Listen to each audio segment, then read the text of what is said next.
Bonjour Didier Deschamps. Bonjour. Vous venez d'être récompensé par un nouveau titre de champion. Le prix du leadership vient de vous être attribué. Moi, je voulais savoir, en fait, des leaders en entreprise qui vous prennent comme modèle, ça vous inspire quoi? Ouais, je pense que je les inspire peut-être plus moi à eux, mais il y a toujours un parallèle que l'on fait souvent entre le monde sportif et le monde de l'entreprise. Vous faites lequel, vous, justement, parallèle? Même s'il y a quand même de grandes différences entre les deux mondes, notamment la médiatisation pour nous qui est quotidienne avec des résultats qui peuvent être différents tous les 3 jours, c'est-à-dire à chaque match. Le monde de l'entreprise, il y a un bilan qui est fait au mieux tous les 6 mois. En général, c'est un bilan annuel. Donc, sans cette exposition médiatique qui amène forcément à des comportements différents, le point commun, c'est la gestion humaine, de gérer des hommes. Moi, je sais, des équipes, oui, dans l'entreprise, il y a des femmes. Moi, j'ai pas de femmes à gérer, mais gérer des vous hommes. En avez dans votre vie. J'ai ma femme dans ma vie, mais ça c'est différent. Là, c'est ma vie privée, mais autrement, dans le monde professionnel, oui, c'est la gestion des individus et par rapport à un objectif collectif. C'est ça la difficulté. Que chacun doit être important, mais l'objectif le plus important, c'est l'objectif collectif et pas l'intérêt personnel. Oui, ce que vous avez évidemment démontré avec Maestria. Est-ce que, je voulais savoir si, selon vous, un leadership, ça se travaille, ou alors est-ce qu'on est comme ça et ça ne se travaille pas? Je pense qu'il y a une partie qui est innée. Dans votre cas, c'est... Oui, je pense qu'on est, c'est dans l'ADN, on est leader, c'est pas un matin en se réveillant en claquant des doigts et je vais être leader. Que ça se développe par rapport à l'éducation qu'on a, ça c'est une certitude.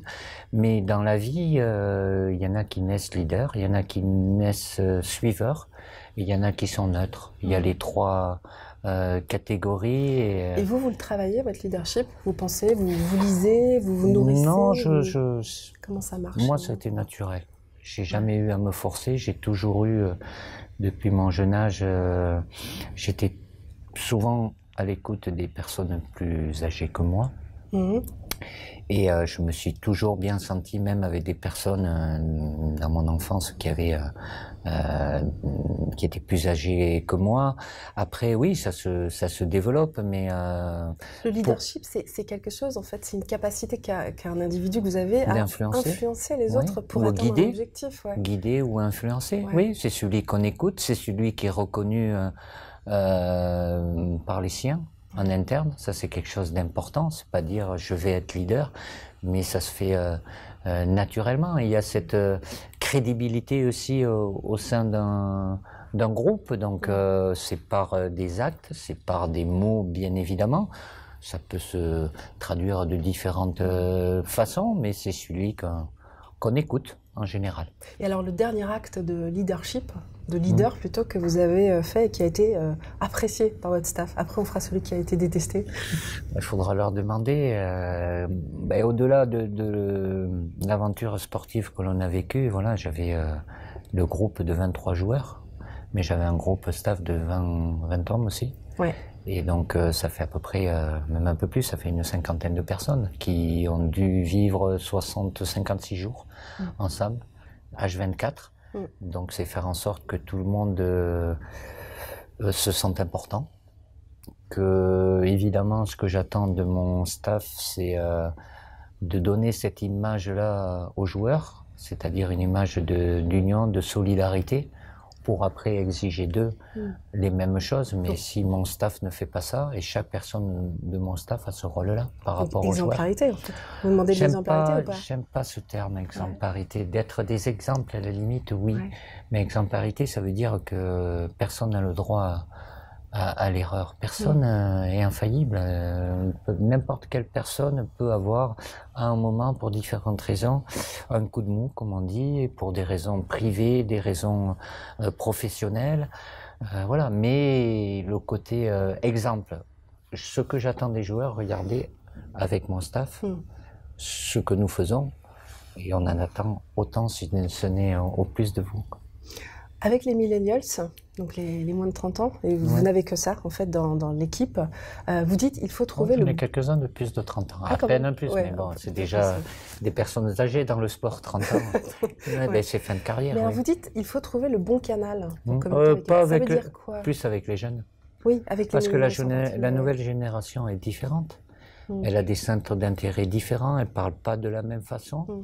Mais moi, je prends ça par le bon côté. Ils ont aussi des qualités que l'on n'avait pas, notre génération. Ils ont une insouciance, ils ont peur de rien, ils ont envie de réussir. Vous les aimez beaucoup, ça se sent de toute façon. Il faut les aimer pour bien les leader et pour bien les diriger. Et j'avais un bon exemple à la maison. J'ai un garçon, un fiston de 21 ans, donc de la manière de parler, les musiques qu'ils écoutent, ils sont connectés 24 heures sur 24, sauf quand ils dorment, au moins, j'espère, et encore. Mais voilà, il faut le maître mot pour n'importe quel manager, c'est s'adapter. S'adapter, c'est pas aux autres à s'adapter à soi, c'est d'abord écouter et s'adapter aux personnes qu'on a en face. Je parle pas de la même façon à chaque joueur parce que je les connais humainement et parce que je sais qu'ils ont des sensibilités différentes.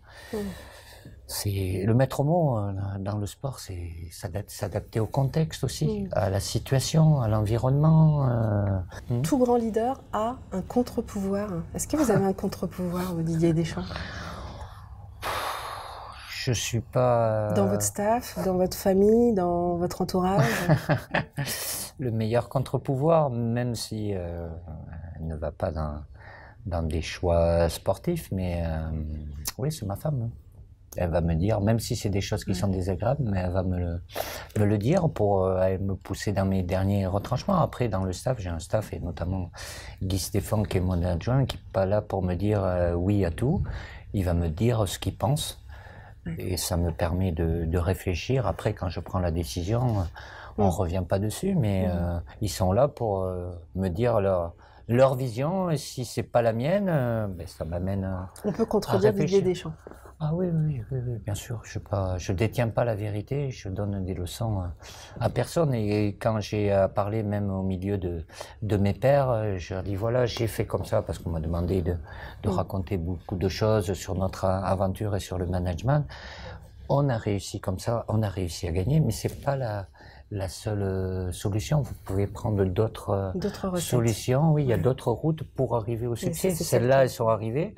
Parce qu'il faut que ça soit en adéquation avec sa propre personne aussi, son caractère, sa personnalité. C'est pas dire des mots si on n'a pas une adéquation, une cohérence avec ce que l'on peut dégager par rapport à son visage. Donc c'est avoir ses idées, ses valeurs, aller jusqu'au bout, mais être amené à pouvoir changer en cours de route et dire aussi je me suis trompé. Voilà, on a découvert Didier Deschamps, également passionné par le leadership. Merci infiniment. Merci à vous.